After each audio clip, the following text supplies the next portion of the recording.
Welcome to the Eastern Oregon District Roundtable for the Boy Scout leaders in our area for September 2013. I'd like to start with announcements. Coming up on November 2nd, which is a Saturday, at the Sunridge Middle School in Pendleton, beginning at 8:30 in the morning and lasting until about 4 o'clock in the afternoon, we'll be having our Bighorn University of Scouting training event. And this is an awesome experience to gain more hands-on knowledge of scouting and pick up some tricks of the trade that will make it easier for you to service the scouts in your unit. This is for all scouting volunteers, from committee members to direct youth serving volunteers. The cost is $15 per person. That will include all your training materials and lunch, as well as the rental fee of the facility. We do need a pre-registration so that we can get a proper head count for materials and for the lunch that we'll be serving.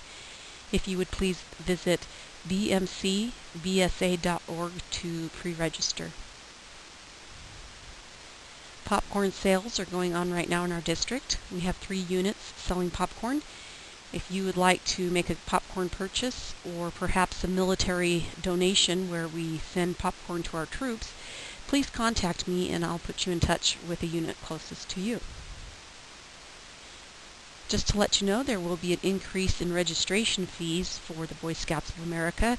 It will be increasing from $15 per person to $24 per person, effective January 1st, 2014. That comes down to just $2 a month for membership. Those fees go straight to the National Council to support their operations. A scout is thrifty. You may have heard that phrase somewhere before, and that is certainly true in the Blue Mountain Council. In an attempt to save money associated with rental costs and utilities, the Blue Mountain Council has elected to close the Eastern Oregon District office, as well as the Pioneer District office in Walla Walla. If you need to reach me, feel free to call me at 541-963-2858 or toll free at 866-963-2858. Either of those numbers will forward you to my cell phone during my business hours. If you need to get some paperwork to me, just give me a call and I can give you directions to my home and let you know if I'm going to be there. Or you can mail paperwork to my post office box, which is Post Office Box 866 in La Grande, 97850. The format for Boy Scout Roundtable for the 2013-2014 year is changing in format. It's new and improved. The format is appearing on your screen, and it will follow this agenda each month, starting out with a feature called The Big Rock, moving on to tips for troop meetings, Boy Scout interest topic, program feature of the month, and Boy Scout Roundtable Commissioner Minute. The program will close with questions and answer. Inasmuch as you are viewing this roundtable via YouTube, obviously the question and answer program needs to be modified. If you have any questions, please jot those down, shoot me an email, get you an answer as quickly as I possibly can. I'm going to start out with the Big Rock. For September 2013, it is Chartered Organization Relationships. So we're going to take some time to review the nature of those relationships and get you to think about some ways that your unit can give some service back to your charter partner. The foundation of the BSA's unit structure is our chartered organizations. Within the Eastern Oregon District, we have churches primarily that serve as charter partners, but we also have the Optimus Club in La Grande and the Bakers. In Baker and John Day, we have the Elks Lodge. In Keating, we have the Keating Rural Fire Protection District. And in La Grande, we have a couple of posts. We have an Explorer post with the hospital, and so Grand Round Hospital is the charter partner. We also have a ski racing post, and that is chartered with the Anthony Lakes Ski Racing Association. There's so much more to sponsoring a unit than just simply providing a place to meet. If you wouldn't mind taking a moment to pause this video and read over this material.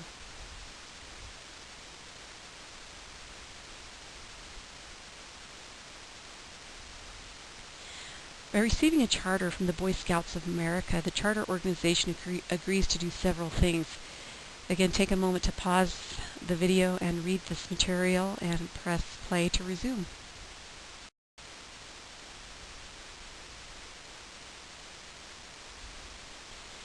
Building this relationship can be a richly rewarding opportunity for both the chartered organization and the scouting unit, but it requires effort by both parties. Again, if you wouldn't mind taking a moment to read over this material by pausing the video, and when you've completed reviewing the material that is appearing on your screen, please go ahead and hit resume.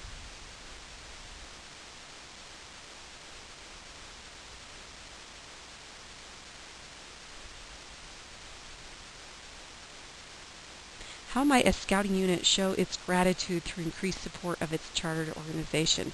Here's some ideas that can help you toward servicing your chartered partner. Again, take a moment to read over this material.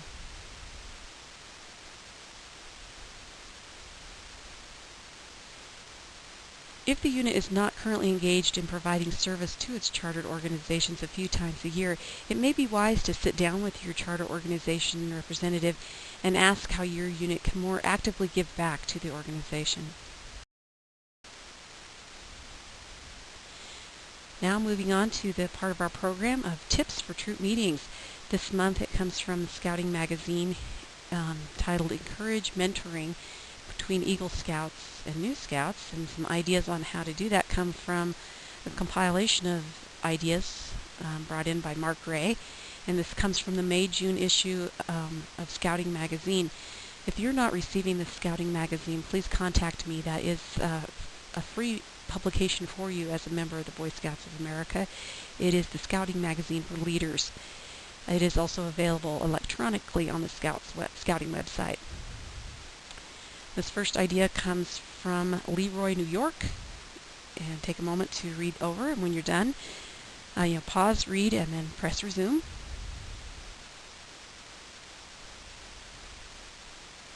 And we have another one from Stormville, New York. Again, pause, read, and resume. This one comes from Farmersville, Texas.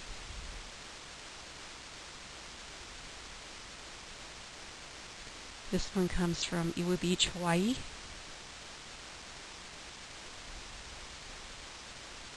And this one comes from a DEM leader in Leesport, Pennsylvania. This is a final thought from Johns Creek, Georgia.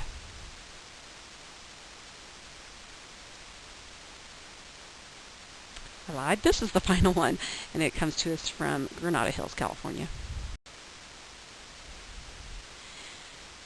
Boy Scout interest topic for September 2013 is Mixed Scout or New Scout Only Patrol. Most troops have their patrol set up where it is a mixture of younger or newer scouts with older or more experienced scouts. There is, however, out there a school of thought that it might be a good idea if you have a substantial amount of new scouts coming into your troop to organize them into a patrol of their own. We'll talk a little bit about why that might be advantageous to have a new scout-only patrol. All new scouts receive good training on basic scouting skills and troop routines. Another advantage is all patrol members are learning together rather than feeling like the new guy who just doesn't know how to do things. Scouts can get to know their peers and meet the other patrols before choosing to join one of the other patrols. Basic skills program for younger scouts and advanced skills programs for older scouts can help provide appropriate unit activities as suggested in the troop program plans. And just as a side note, by keeping the older scouts together, focusing on the skills that they need to learn, it helps keep them engaged. If they're in a mixed patrol situation with younger scouts, the patrol may be working on things that the older scouts have already passed off, and it may cause them to disengage.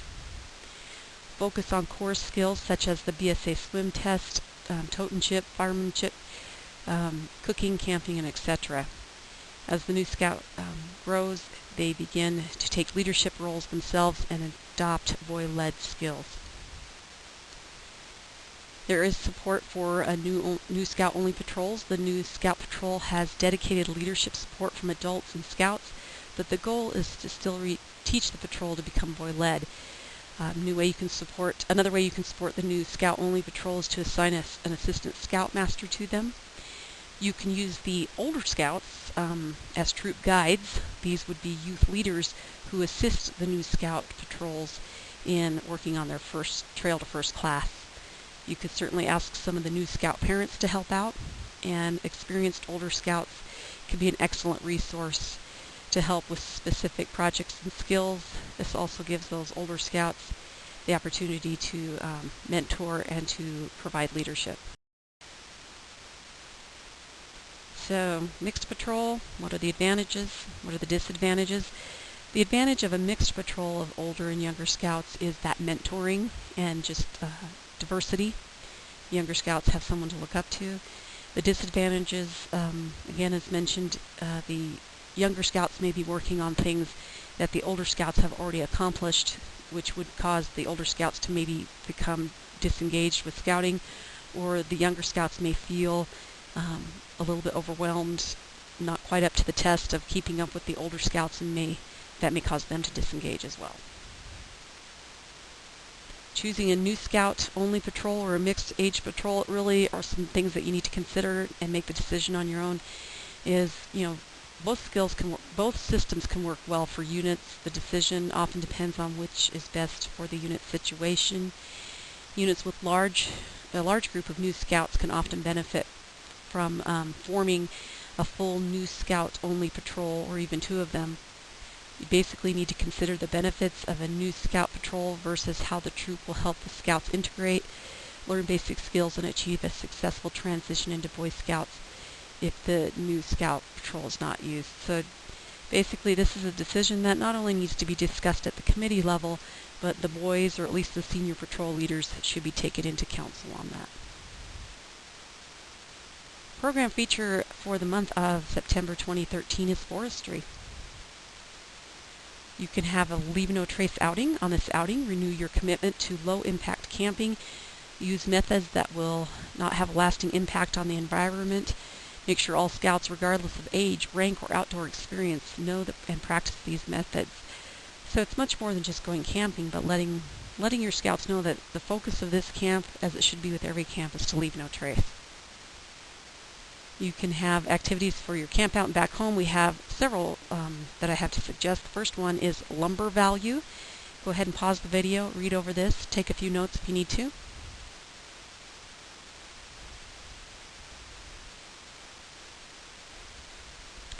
Here are 3 more ideas. We have watershed value, the wildlife value, and recreational value of the forest. If you don't mind taking a moment to pause the video at this point, read through these, take notes as you desire. These can be found in the Troop Program Features, Volume 2.